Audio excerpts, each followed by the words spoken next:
오늘 말씀의 제목은 회복, 받은 은혜 표현하기, 회복, 받은 은혜 표현하기라고 하는 제목입니다. 복된 삶은 태도와 말로 표현할 때 비로소 축복된 삶을 삽니다. 말하지 않고 표현하지 않는 감사는 교만입니다. 우리가 모여 예배할 수 있는 날이 하루빨리 왔으면 좋겠습니다. 현재 갈보리 연합교회 장소를 빌려 예배하다 보니까 그 교회가 코로나 영향으로 문을 닫게 되면 함께 모여 예배하는 공간을 사용할 수 없어 모이지 못한 지가 대략 2년여가 돼갑니다. 그래서 함께 모여 예배할 수 있는 날이 속히 오기를 기다립니다. 이전에 키치너 다운타운 교회에 있는 한 교회 장소를 빌려서서 예배할 때가 있었던 일입니다. 그 교회에 친교실을 빌어서서 예배당으로 주일 오후에 사용을 했습니다. 문을 열어놓고 예배하는데 남루한 차림에 좋지 못한 냄새를 풍기는 한 중년 남성이 와서 자리에 앉습니다. 예배하는 중간이라서 뭐라고 물어볼 수도 없고 계속 예배하는데 신경이 쓰입니다. 한국말로 예배하는데 백인 홈리스 같아 보이기에 지금 설교하는 내용을 이해는 할까? 말은 알아먹을 수 있을까? 하는 마음도 들고 예배하고 싶어서 왔다면 자신이 알아들을 수 있는 말로 예배하는 곳을 찾으면 될 텐데 하는 생각도 들면서 좀 당황스러웠습니다. 그래서 예배가 끝난 후에 다가가서 어떤 일로 찾아왔느냐고 그러면서 혹시 말은 알아들을 수 있느냐고 물었더니 자신은 식당 문이 열렸길래 밥 주는지 알고 왔다는 거예요. 그러면서 뭐 안 주냐고 하길래 수중에 한 20불 정도 있어서 쥐어줬던 그런 적이 있습니다. 오늘 말씀은 제가 겪었던 상황과는 비교가 되지 않지만 초대받지 않는 손님, 일명 불청객이 등장하는 것과 그 불청객은 누구도 반길 수 없는 그런 상황으로 본다면 조금은 비슷한 사건이라고 할 수 있습니다. 오늘 말씀에 등장하는 불청객은 누구일까요? 한 여인이죠. 당시 문화를 생각해봐도 남자들이 밥을 먹는 자리에 불쑥 여인이 등장한다는 것은 참으로 부자연스럽습니다. 거기에 그 여인은 누구나 다 아는 일명 죄인이라고 정죄가 된 여인입니다. 그러니 그 자리에 있던 모든 사람들은 불편했습니다. 능극교회는 1호를 시작하면서 성령의 열매, 성도로 살아가는 삶에 대해 지난 한 달 살펴보았죠. 그리고 이제 앞으로 몇 주간은 성도로 살아가는 삶의 모습을 찾아보고 은혜로 회복된 삶, 변화된 성도들의 이야기를 복음서에서 찾아서 나누려고 합니다.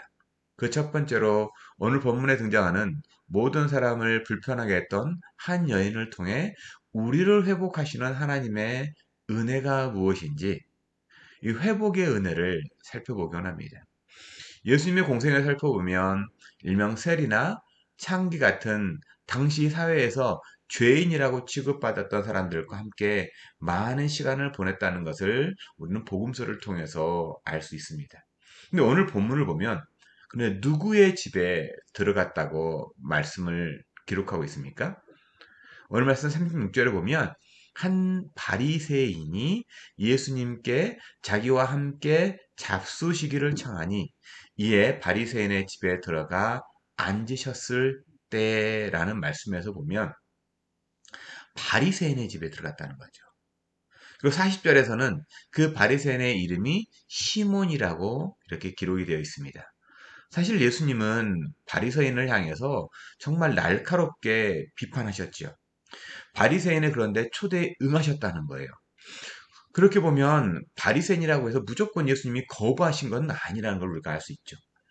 바리새인은 비판하는 예수님을 어떻게든 책을 잡아가지고 너도 우리랑 뭐 똑같잖아. 뭐 너도 사람들과 별반 다르지 않잖냐라고 하는 그런 일종의 물타기를 하고 싶어서 예수님을 이렇게 끌어들인 적도 있고 또 전교 재판에 고소하기 위해서 시험한 적도 있습니다. 하지만 오늘 본문에 나오는 시몬은요, 예수님을 책을 잡거나 어떤 고소를 하기 위해서 초대한 것이 아니죠. 단순히 예수가 누구인가에 대한 호기심으로 초대했을 가능성이 아주 높습니다. 함께 식사를 하고 있는데 그래서 이상한 초대받지 않는 사람이 그 자리에 들어온 거예요. 어떤 사람이 들어왔습니까? 37절, 38절 이렇게 말합니다. 그 동네에 죄를 지은 한 여자가 있어. 그 동네에, 그러니까 바리새인이 살고 있는 그 동네에 죄를 지은 한 여자가 있어. 예수께서 바리새인의 집에 앉아 계심을 알고 향유 담은 옥합을 가지고 와서 예수의 뒤로 그 발 곁에 서서 울며 눈물로 그 발을 적시고 자기 머리털로 닦고 그 발에 입 맞추고 향유를 부으니, 예. 예수님께서 그 바리새인 시몬의 집에 초대받으셨을 때 혼자 간 것이 아니죠. 제자들이랑 함께 들어갔을 겁니다. 대략 한 10여 명이 넘는 사람들이 밥을 먹으면서 이야기를 나누고 있습니다. 뭔가 좀 그래도 어색한 현장이죠. 뭐 시몬이 예수님에게 어떤 큰 호의를 갖고 있거나 정말 뭔가를 물어보고 싶어서 뭔가를 알고 싶어서 정말 어떤 존경의 마음으로 초대한 것이 아니라는 걸 뒤에 말씀을 통해서 알 수 있어서 좀 분위기가 조금은 뭐 이렇게 상막할 수 있고 뭔가 대면대면 할 수 있죠. 근데 그렇게 좀 이야기를 나누고 있는 그 현장에 그 동네에 죄를 지은 한 여자가 동네 사람들이 이 여자는 무슨 죄가 있다는 걸 다 아는 그런 여자예요. 특별히 어떤 죄라고 기록하고 있지 않지만 율법에서 말하는 죄로 생활이 문란하고 부도덕한 여인이었을 가능성이 아주 높습니다. 그런데 동네 사람들이 다 아는 죄가 있는 여자였죠. 성경 주석가들 중에서는 이 여인을 창기라고 해석하는 그러한 사람도 있지만 분명히 이 여인은 어떤 죄다 라는 걸 기록하고 있지는 않습니다. 근데 어떤 죄인지는 잘 알 수 없지만 당시 그 동네에 사는 사람들은 그 여자가 어떤 죄인인 걸 다 알고 있는 그러한 죄가 있는 여인인 것만은 분명합니다. 이처럼 사람들이 좋아하지 않는다는 걸 알면요. 보통은 자신을 숨기고 싶을 거 아니에요. 사람들 모이는 곳에 잘 못 가지 않습니까? 요한복음 사정에 나온 것처럼 우물가의 그 여인처럼요. 사람들이 몰리는 시간이 아니라 가난한 사람들을 좀 피하고 싶은 그러한 마음이 있을 텐데 예수님께 당돌하게 나가는 거예요. 근데 그냥 온 것도 아니라 그 비싼 향유를 담은 옥합을 들고 와서 예수님 발에 옆에 서서 울면서 눈물로 예수님의 발을 적시고 자기 머리털로 닦고 발에 입을 맞추고 향유를 붓습니다. 이러한 일련의 행동이 갑작스럽게 벌어지고 있는데 한번 생각해 보면 상당히 황당한 상황이죠. 거기에 있던 동네 사람들은 깜짝 놀라서 저 여자가 지금 뭘 하는 거지? 경멸에 찬 눈으로 바라보지 않겠습니까? 아니면 뭔가 저 여자 좀 이상하다라고 거리는 사람들도 있었을 거예요. 또 제자들은 당황해서 멀뚱멀뚱 바라보고만 있는 거예요. 그런 사이에 이 여자를 아는 사람들이 저 여자 좀 봐. 저기가 누구라고 저렇게 뻔뻔하게 여기에 들어가서 저런 더러운 죄인이 도대체 지금 그래서 뭐 하는 거지? 이 바리새인의 집에 누구 뭐 제재하는 사람도 없나? 라고 생각할 수 있습니다. 그때 이 여인이 이런 상황에 대해서 어땠을까? 이 여인을 이제 입장에서 그 동네 사람들 입장이 아니라 이 여인의 입장을 한번 생각해 보세요. 부끄러움을 몰라가지고 이렇게 행동한 걸까요? 자신의 수치나 부끄러움보다 더 큰 무언가가 이 여인을 이렇게 행동으로 이끈 것은 아니냐는 거예요. 무엇이 이처럼 부끄러움과 수치를 무릅쓰게 했을까? 여러분, 이 여인이요, 부끄러운 거 모르는 여인 아니에요. 염치 없는 여자가 아니죠. 그럼에도 불구하고 이것을 무릅쓰고 예수님 앞에 나온 그 이유가 뭘까요? 관점의 변화, 마음의 변화가 행동의 변화로 이끈 겁니다. 지금까지 성경에 말하는 죄에 대해 예수님의 이야기를 듣고 단순히 난 저렇게 살지 않을 거야 라고 하는 마음의 다짐, 굳은 결심으로 끝났다면 아마 이 여인은 이렇게까지 행동하지 않았을 거예요. 이 여인은 더 이상 성경이 말하는 죄인으로 살고 싶지 않다는 이 내적인 열망, 그 간절함이 동력이 되어가지고 예수님 앞으로 이끌려 나오게 한 겁니다. 그 간절한 동력 안에 예수님이 누구인지 그녀는 알았다라는 겁니다. 그리고 경험했다는 거예요. 그렇기 때문에 그 여인은 예수님 앞으로 나온 것이죠. 보통 회개는요, 그래서 한순간 돌이키는 일회성이라고 생각할 때가 참 많이 있습니다. 지금까지 우리 한국교회에서는 회개를 한 번 하면 될 거라고 이렇게 얘기했던 적이 많은 것 같아요. 그렇게 본다면 우리는 살면서 회개할 수가 없습니다. 왜냐하면 그렇게 회개했는데 또 죄 가운데 있는 나 자신을 보면 절망할 수밖에 없기 때문이죠. 일회성 한 번만 하면 된다는 거예요. 예를 들면 구원파 같은 거 한번 보세요. 회개할 필요도 없다고 말합니다. 한 번 회개했기 때문에. 그러니까 회개가 필요 없다는 거죠.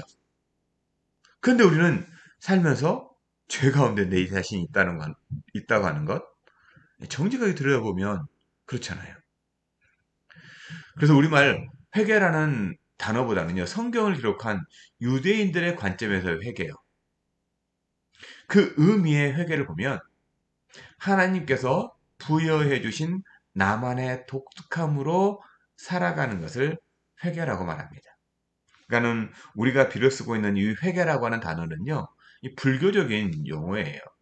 그러니까 우리 안에 우리 문화 역사 속에서 이 회개라고 하는 그러한 단어와 히브리어 토브라는 말이 어떻게 보면 좀 많이 좀 비슷한 부분이 있기 때문에 갖다 쓴 것이 있지만 전적으로 성경이 말하고 있는 회개를 설명하고 있지는 못해요.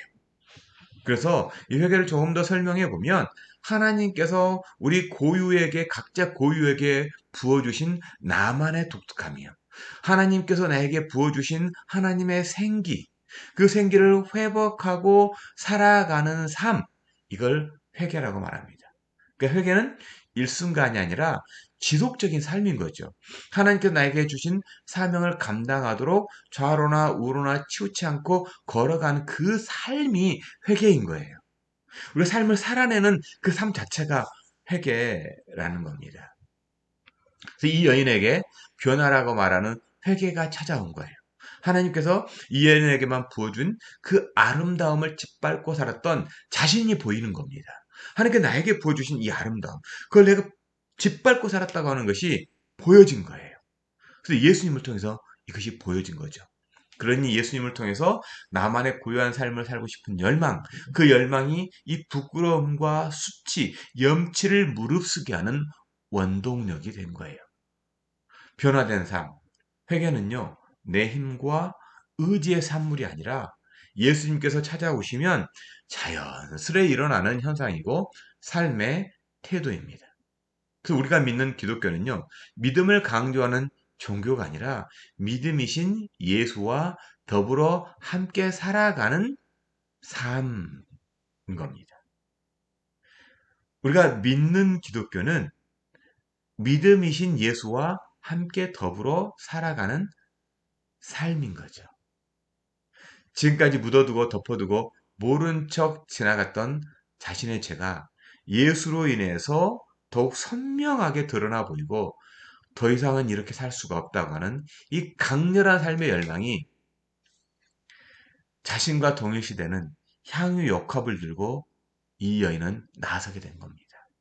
그리고 예수님께 이 모든 것을 쏟으면서 자신이 집중하고 살았던 이 향유 한 방울 한 방울 한 방울을 모으면서 살았던 그 죄 많은 삶을 예수님께서는 예수님 앞에 일순간에 쏟아 부으며 그 모든 것에서 완전한 자유를 만끽했는지 모릅니다. 우리는 이러한 삶의 태도를 예배라고 하는 겁니다. 예배는 어떤 형식이나 예식을 떠올리기 쉽지만 예배는 예수님께 집중함으로 내 삶을 지탱해왔던 그 모든 것을 쏟아버리는 태도예요.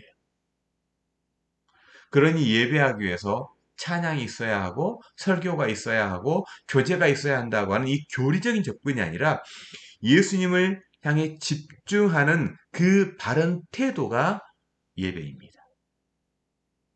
그래서 변화된 삶은 이 변화된 삶을 살아가는 사람들은 주변의 사람들을 의식하는 것이 아니라 내 곁에 오신 예수님만 보이는 삶이 변화된 삶의 시작인 겁니다. 그렇다면 이처럼 변화를 열망하는 여인을 주변에서는 어떻게 바라볼까요? 자, 이 여인 안에서 일어났던 내적인 변화. 그러면 이 여인을 바라보고 있었던 주변은 어떤가 하는 겁니다. 39절 예수를 청한 바리새인이 그것을 보고 이르되 이 사람이 만일 선지자라면 자기를 만지는 이 여자가 누구며 어떠한 자 곧 죄인인 줄을 알았으리라 하거늘. 예, 이 여인이 와서 예수님의 발을 닦고 있는 것을 본 이 집주인 시몬은 상당한 충격을 받았어요. 사람들은 예수를 가리켜서 굉장한 선지자라고 하는데 비록 바리새인이고 고상한 사람 대인배로서 어떻게 보면 떠돌이 같은 예수를 초청해 준 거잖아요. 그래, 그 소문 듣고 초청해 준 거잖아요. 근데 전혀 선지자처럼 보이지 않는 거예요. 아니 정말 선지자라면 자기에 온 이 여자가 어떤 사람인 거를 알 텐데 이게 뭐지? 강한 의심이 듭니다. 이러한 의심을 하고 있는 강한 의심을 하고 있는 시몬을 향해 예수님은 40절 예수께서 대답하여 이르시되 시몬아 내가 내게 이를 말이 있다 하시니 그가 이르되 선생님 말씀하소서 라삐어 얘기해 보세요 라는 거잖아요. 예수님께서 시몬에게 무엇을 그러면 가르쳐 주고 싶으셨을까요? 내가 진짜 선지자라는 것을 알려주고 싶었을까요? 예수님께서? 아니지요. 여인을 비판하고 비난한 너 또한 죄인이라고 하는 사실을 알려주고 싶었습니다. 내가 바리새인이라고? 그래서 의로운 사람이라고 생각하고 있지? 너나 저 여인이나 전혀 다른 사람이 아니야. 너나 저 여인이나 네가 바리새인 나는 의인이라고 생각하고 있는 너나 나는 죄인이라고 부끄럽게 정말 이렇게 나와 있는 여인이나 동일한 죄인이라는 걸 가르쳐주고 싶었어요. 그래서 41절 42절 이르시되 빚 주는 사람에게 있어 빚진 자 둘이 있어 하나는 500데나리온의 빚을 졌고 하나는 50데나리온을 졌는데 갚을 길이 없으므로 둘 다 탕감하여 주었으니 둘 중에 누가 그를 더 사랑하겠느냐. 빚진 사람이 둘이 있어요. 한 사람은 500데나리온, 다른 사람은 50데나리온의 빚이 있습니다. 근데 둘 다 갚을 능력이 없다는 거예요. 그래서 이 체주가 둘 다 탕감을 해주었다. 둘 중에 체주를 누가 더 사랑하겠는가? 우리말로는 사랑한다는 말로 되어 있지만요. 조금 더 번역을 해본다면 감사를 표한다 라는 말이 더 합당한 의미일 겁니다. 누가 더 감사하겠니? 라고 물으신 거죠.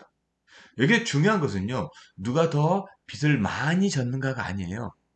둘 다 갚을 능력이 없다. 둘 다 죄인이라는 말이죠. 여기에 시몬은 많은 탕감을 받은 사람이 더 감사를 표현하지 않겠느냐고 답을 하죠. 이처럼 말씀해 주시는 예수님의 의도가 분명해지죠. 둘 다 빚진 자, 즉 갚을 능력이 없는 죄인의 방점을 두은 겁니다. 무슨 말일까요? 이 여인이 죄인이 아니라 시몬 너도 죄인이라는 거예요. 이 여인만 죄인이 아니라 너도 죄인이라는 것을 예수님께서는 말씀해 주신 거죠.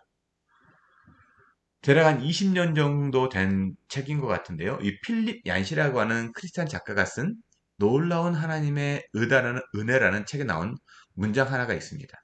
거기에 보면 프랑스의 유명한 철학자이며 수학자이고 또 신앙인이었던 이 파스칼에 대해서 했던 말. 죄가 많은 것은 분명히 악이다.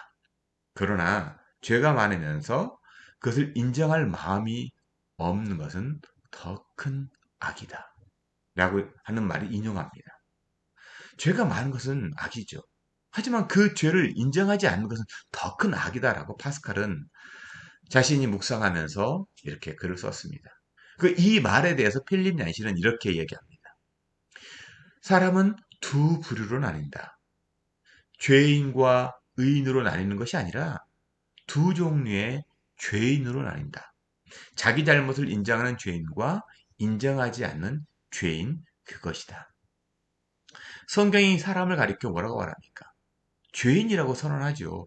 근데 중요한 것은 예수님을 통해서 자기를 자기 죄를 인정하는 죄인이 있고 인정하지 않는 죄인이 있다는 겁니다. 예수님께서 여자를 바라보는 관점이나 시몬을 바라보는 관점은 동일하죠. 그 예수님을 그런데 어떻게 바라보느냐의 차이만 있을 뿐이에요. 시몬은 자기 자신을 통해서 예수님을 판단하고 바라보았다면 여인은 예수님을 통해서 자기 자신을 보고 자신이 죄인임을 인정하는 거예요. 그러니까 시몬은 자기 자신이 거울인 거예요. 그 자기 자신의 거울로 예수님을 판단하고 여인을 보니까 다 죄인인 거예요. 근데 이 여인은 예수님이 거울이에요. 예수님이. 예수님을 통해서 내가 보이니까 어떤 모습이면 자기 죄가 보이는 거예요. 그 죄가 인정이 되는 거예요. 그렇다면 왜 시몬은 이러한 태도로 예수님을 바라보고 여인을 평가한 걸까요? 나는 저 여자와 다르다는 거예요. 일종의 우월의식이죠. 내가 왜 예수를 믿어야 해? 내가 뭐 감옥 갈 정도로 죄가 있어? 삶이 궁핍해서 누구의 도움이 필요한 것도 아니야. 그러면 나는 나름대로 괜찮은 삶을 살아온 것 같은데? 라고 스스로 유한하는 거예요. 자신의 삶을 돌아보는 거예요. 자기 자신의 삶을 돌아보죠. 그 자기 자신이 뭐 큰 죄가 없어요. 그래 뭐 기껏해야 뭐 파킹 티켓 몇 개 끊기고 뭐 기껏해야 스피드 티켓 좀 끊기고 뭐 이걸 그게 뭐 죄라고 말할 수 있나? 남들도 다 그렇게 살잖아. 그거 없는 사람 누가 있어? 자기 자신에게 주관을 두는 거예요. 자기 자신이 해석을 하는 거죠. 자기 자신에 대해서 자기가 스스로 해석하는 거예요. 내 삶? 남한테 뭐 손을 벌리거나 뭐 너무 없어가지고 뭐 간절히 기도할 정도 필요도 아니라는 거예요. 그래서 이 정도 살면 괜찮지. 라고 스스로 유한하는 거죠. 그러면서 저 아래 것들이요. 저 홈리스 냄새나는 것들. 삶을 대충대충 살아가는 것처럼 보이는 저 사람들. 다르다고 생각하니까 스스로가 정말 대견하게 느껴지는 거잖아요. 그래서 성경 말씀 눈에 들어오지 않아요. 바리새인들의 삶이 하나님의 말씀에 자신을 비추는 것이 아니라 우리는 세리와 창기와 같지 않음에 감사하다고 하는 그들의 기도 속에서 그 사람들의 자기 입장이 분명하게 드러나잖아요. 그 기도문 속에서 그들의 비교 대상이 세리와 창기예요. 그러니 얼마나 의롭고 얼마나 떳떳하게 여기겠습니까? 그러니 자신이 죄인이라는 사실을 절대로 인정하고 싶지 않는 거죠. 만일 자신이 죄인이라는 사실을 인정하는 순간 뭐가 돼요? 세리와 창기와 동급이 되는 거예요. 이것이 믿는 사람들의 함정이에요. 이것이 우리의 신앙인들의 함정이라는 거예요. 예수 믿는 나는 괜찮은 사람이라고 하는 착각이에요. 예수를 믿는 것이 중요한 것이 아니라 예수님께서 나를 용서해 주셨음에 대한 고백전의 삶이 중요하잖아요. 나는 홈리스나 게으른 사람이나 정말 무책임한 사람이나 뭐가 달라요? 그런데 예수님께서 나를 용서해 주셨다. 나는 용서받은 죄인이다. 이 고백적인 삶이 중요한 거 아닙니까? 44절과 46절이요. 44절과 46절이요. 그 여자를 돌아보시며 시몬에게 이르시되 이 여자를 보느냐?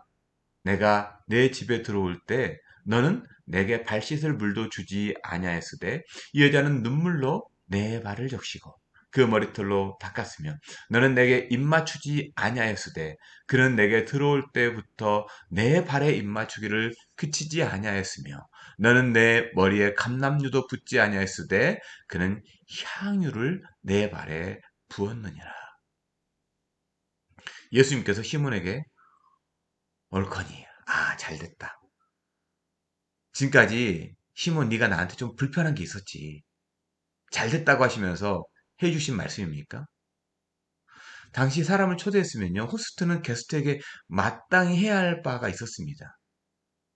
만일 게스트에게 홀대할 거면 손님으로 초대할 필요가 없죠. 뭐 초대 안 하면 됩니다. 근데 손님을 이렇게 초대해 놓고 당연히 씻을 물도 내주지 않았고 손님을 맞는 아주 기본적인 인사도 하지 않았으며 또한 머리에 그 흔한 감람류도 부어주지 않았다는 거예요. 유대 율법으로 보면 주인으로서 합당하지 못한 태도예요. 하지만 이 여인을 보시면 마치 이 잔치를 열어준 호스트처럼 예수님을 대하잖아요. 500데나리온의 빚을 진 사람이 탕감받은 것에 감사한 것처럼 예수님을 대한 겁니다. 이때 예수님 뭐라고 말씀하십니까? 세번역 성경으로 7장, 이 번역 성경으로 누가복음 7장 47절에 보면 이러므로 내가 내게 말하노니 그 많은 죄가 사해졌도다. 이는 그 사랑함이 많음이라. 사함을 받은 일이 적은 자는 적게 사랑하느니라. 예수님 말씀은 간단하죠. 근데 이 말씀에 대한 해석할 때 주의할 것이 있습니다. 먼저는 죄 많은 여인이 눈물을 흘리면서 향유를 붓고 예수님의 발을 씻었기 때문에 구원받고 용서받은 것이 아니라는 거예요. 조금 더 자세히 들여다보면 이 여인의 행동이 용서받고 구원의 근거가 아니라 그녀 안에 예수님을 향한 사랑이 많다. 그것은 그녀가 죄사함을 받았기 때문이라고 하는 거예요. 이렇게 말씀드리면 먼저 눈물을 흘리고 향유를 부었기 때문에 기분 좋아진 예수님께서 하신 말씀이 아닌가라고 생각할 수 있죠. 근데 그 다음 예수님께서 50절에 보면 예수님께서 이 여자에게 이르시되 내 믿음이 너를 구원하였으니 평안히 가라 하시니라. 이 여인의 구원받은 근거가 믿음이라고 밝혀주잖아요. 여기서 믿음은 어떤 믿음일까요? 예수님이 오리라 약속된 메시아, 즉 구원자를 아는 믿음이에요. 근데 예수님에 대해 이 여인은 여인만 듣고 알았을까 하는 겁니다. 예수님에 대해서 이 여인만 들었냐는 거예요. 초대한 시몬도 예수님에 대해서 들었죠. 그럼 이 둘의 차이는 뭘까요? 다시 말씀드리면 나는 죄인입니다와 나는 의로운 사람입니다의 차이예요. 나는 의로운 사람이라 구원받을 필요가 없다. 나는 탕감받을 필요가 없으며 메시아는 필요가 없다 아닙니까? 근데 이 여인이 예수님을 향해 눈물을 흘리고 향유를 부었기 때문에 죄사함 받은 것이 아니라 죄사함의 은혜와 감격이 이와 같은 태도와 행동으로 이끌었다는 거예요. 우리가 알고 경험한 기독교는요, 예수님을 찾아가는 종교가 아니라 찾아오신 예수님에 대한 반응, 삶에 대한 태도의 종교라고 다시 한번 말씀드리고 싶습니다. 바르게 살기 위해 예수를 믿는 게 아니에요. 예수가 믿어주시기에 바른 것이 무엇인지 삶으로 체득하는 종교가 기독교예요. 그러니 그 사람의 삶이 그 사람의 믿음인 거죠. 그렇다면 예수님은 특정 어떤 사람만 만나주시는 분일까요? 요한복음 3장 16절 하나님이 세상을 이처럼 사랑하사 하나님께서 독생자를 만날 수 있도록 해주신 그 예수님이 세상에 어떤 사람만을 이처럼 사랑하사라고 기록하지 않잖아요. 사람을 사랑하신 하나님이라는 겁니다. 단지 하나님의 사랑에 대해 어떻게 반응하느냐가 그 사람의 몫이죠. 그 사람에 달린 거예요. 하나님의 사랑을 받고 경험하고 누림에도 마이웨이를 가는 사람이 있고 하나님께서 베푸신 은혜의 인지도 모르고 살아가는 사람도 있고 여기에 반응하는 사람도 있다는 거죠. 마이웨이를 외치며 사는 시몬 같은 사람도 있고 죄사함의 은혜에 반응하며 사는 죄 있는 여인 같은 사람도 있다는 겁니다. 예수님께서 시몬의 집에 들어가신 것은 그도 회복이 필요한 사람이기 때문이죠. 단지 예수님을 어떻게 대했는가가 그의 본질이라는 겁니다. 지금도 찾아오시는 예수님 앞에 여러분은 어떻게 반응하시겠습니까? 우리가 예수님을 찾아가는 종교가 아니라고 말씀드렸죠. 예수님께서 우리에게 찾아오시는 거예요. 그 찾아오시는 예수님 앞에 여러분 어떻게 반응하시겠습니까? 얼마 전에 내린 큰 눈으로 사람들이 길을 다니기 참 불편합니다. 제가 살고 있는 이 키che너나 워털루 그리고 또 제가 일하고 있는 GTA, 토론토도 마찬가지죠. 그래서 제가 우체부로 일을 하는데요. 매일 집에서 집으로 편지나 소포 등을 배달합니다. 그 집과 집을 잇는 마당이 있습니다. 일명 쇼컷이라고 할 수 있는데 거기서 눈을 많이 쌓아 놓았기 때문에 이제 눈을 치워놓은 그 길로만 다녀야 되는 거예요. 그러니까 평소보다 3배 이상 걸어야 합니다. 쌓인 눈을 헤쳐가면요. 그만큼 발걸음 수를 줄일 수 있습니다. 하지만 눈에 빠질 수도 있고 미끄러질 수도 있죠. 그래서 매번 어떻게 그 길을 건너갈까 생각하고 선택을 합니다. 집에서 집으로 갈 때, 띵 돌아서 갈까? 그래서 눈을 헤치고 갈까를 선택합니다. 그래서 그제 지난 금요일에도요, 그래, 짧은 길을 선택해서 이제 들어가게 됐습니다. 그래서 짧은 길을 가다 보니까 다른 집 드라이브웨이로 들어가게 됐는데, 거기에는 약간 언덕이 졌습니다. 그래서 빙판길이 있었는데, 그걸 못 보고 발을 내딛다가 그만 엉덩방아를 쿵 찧었습니다. 순간 넘어지고 일어나는데요. 볼록하게 솟아오른 얼음이 보이는 거예요. 이렇게 볼록하게 솟아오른. 그러면서 저곳에 엉덩방아를 찧었으면 정말 큰일 날 뻔했다는 생각이 번쩍 들면서 감사합니다가 불쑥 솟구쳐 오릅니다. 엉덩이는 아픈데 감사합니다. 분명히 길을 선택해서 들어간 것은 저예요. 근데 넘어져도 아주 넘어지지 않도록 살짝 옆으로 밀어주신 그 하나님. 엉덩이가 아픈 것은 내 결정이에요. 근데 아주 크게 다치지 않도록 밀어주신 분이 늘 곁에 계신 하나님이라는 고백과 감사하는 시간이 있었습니다. 그리고 아이들과 있었던 이야기를 나누면서 하나님은 어디 계실까에 대해서 말하면서 바로 지금 곁에 계시는 하나님이라고 나누면서 감사하는 시간을 가졌습니다. 어찌 보면 우리의 삶은 매 순간 결정이죠. 그 결정으로 인해서 풍비박산 날 때도 있고 날개 달린 듯 오를 때도 있습니다. 근데 회복은요, 그 어느 순간에도 내 곁에 계신 하나님을 인정하는 것이 아닐까. 회복되는 삶이라고 하는 것, 회개하는 삶이라고 하는 것은 제가 말씀드렸잖아요. 초두에도 회개는 일순간 일어나는 일회성이 아니라 우리 삶의 여정이 회개라고 말씀드렸잖아요. 하나님께서 나에게 부어주신 나만의 고유한 점을 찾아가는 삶이 회개라고 말씀드렸잖아요. 회복, 회개. 이것이 늘 내 곁에 계신 하나님을 인정하는 것이 아닐까요? 내 곁에 늘 찾아오신 예수님을 인정하는 것이 아닐까? 이것이 회복된 삶이 아닐까요? 여러분, 선택은 우리가 합니다. 그 선택에 인한 결과는 내가 책임져야 하지만 우리 그리스도인들에게 있어서 넘어져도 아주 넘어지지 아니하도록 붙드시는 하나님의 의로운 오른팔이 있다고 하는 것.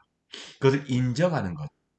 그리고 그 인정에 대한 감사를 표현하는 것은 또한 내 몫이라는 겁니다.